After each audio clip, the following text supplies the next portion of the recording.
Kilo திராட்சை பழம் போட்டுக்கிறோம். இப்போ தண்ணி வந்து அதே 1 கிலோவுக்கு 1 லிட்டர் கணக்கு தண்ணி ஊற்ற போகிறோம். இப்போ இதில் தான் நிறச்சி ஊற்ற போகிறோம். ஸோ 1 லிட்டர் தண்ணி ஊற்றிட்டேன். இன்னும் 1 லிட்டர் தண்ணி, இன்னும் 3 லிட்டர் தண்ணி ஊற்றிக்கலாம். மொத்தம் 4 லிட்டர்.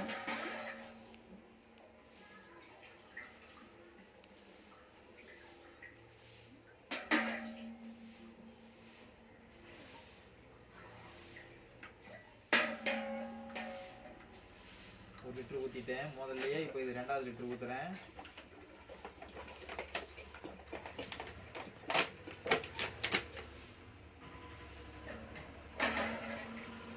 சுத்தமான நல்ல தண்ணியாக இருக்கணும்.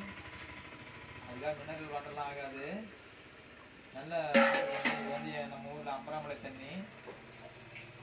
அதாவது வந்து எங்கள் ஊரில் இது அம்பராமலை தண்ணி நல்ல மலையில இருந்து வர தண்ணி தான், நல்லா இருக்கும்.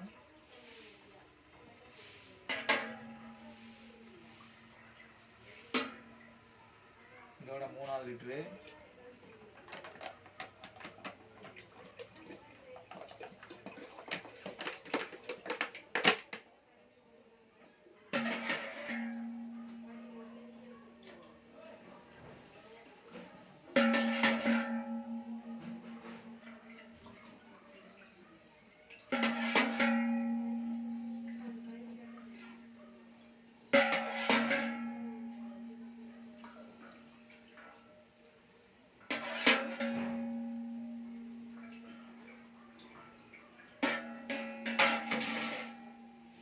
லிட்டர் ஊற்றிட்டேன்.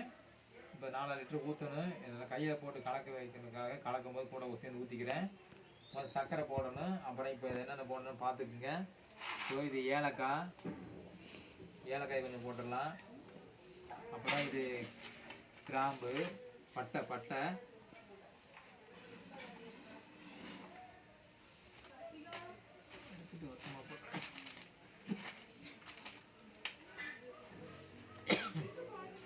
பட்டை.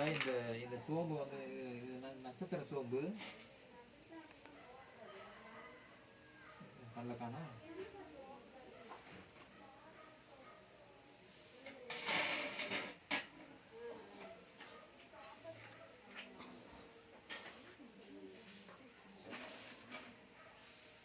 காணா. இது வந்து நட்சத்திர சோம்பு. இது கோதுமை கொஞ்சம்.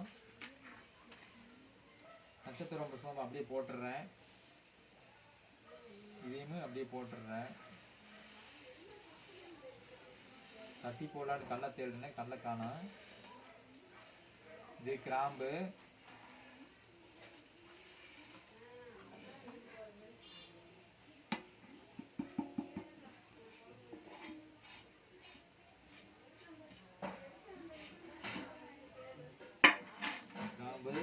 கொஞ்சம் கொஞ்சம் பத்தாது நினைக்கிறேன். கோதுமை, அதனால கோதுமை கொஞ்சம் போட்டுக்கிறேன்.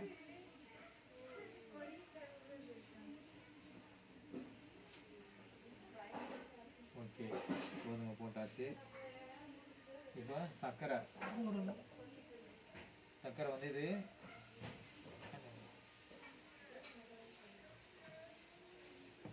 2.25 கிலோ இருந்துச்சு. 4 லிட்டர் தண்ணிக்கு 3 கிலோ சர்க்கரை போடணும்.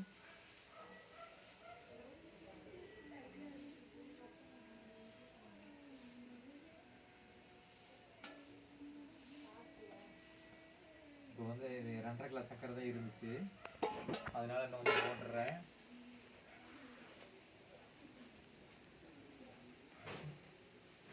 ஒரு 1/2 கிலோ போட்டுடலாம் சர்க்கரை.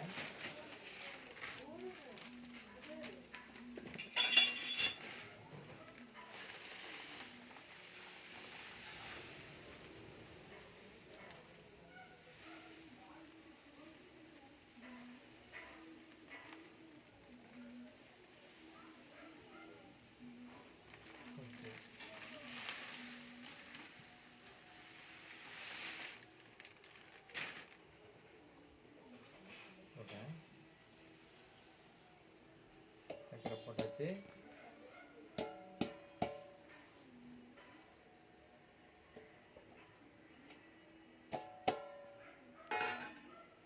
இந்த ஈஸ்ட்டையும் போட்டுடலாம், ஊற்றிடலாம்.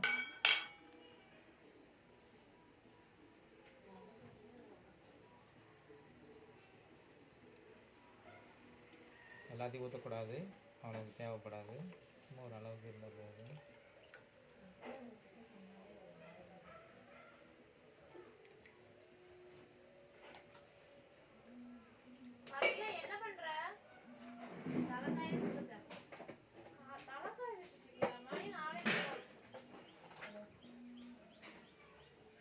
ஓகே,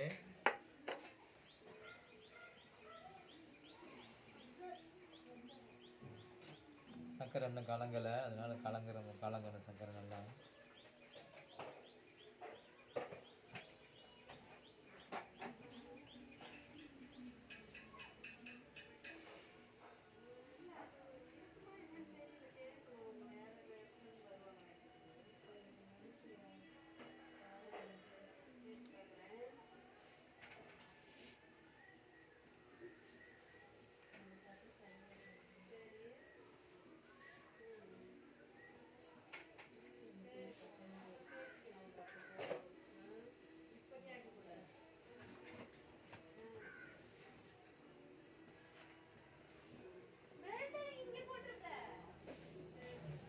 நல்லா கலங்கிருச்சு, சர்க்கரையை வந்து நல்லா கலக்கிட்டோம்.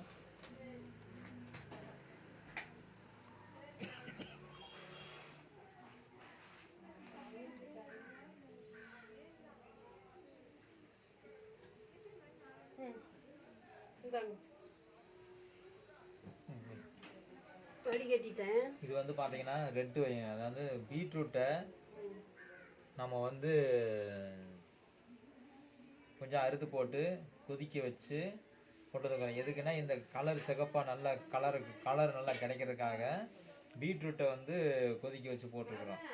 அதனால இந்த கலரும் நல்லது. சரி, ஓகேவா? இப்போ அதையும் தான் இதில் ஊற்ற போகிறோம், ஆற வச்சு.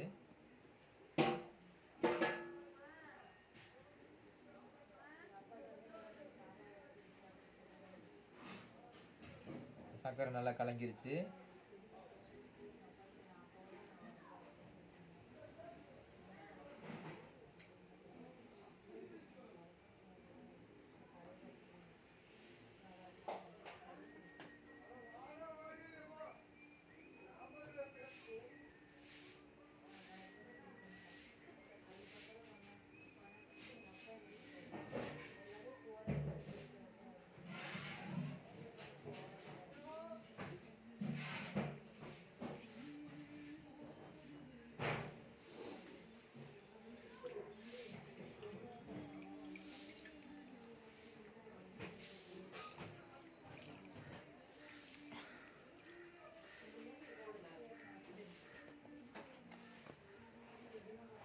ஓகே.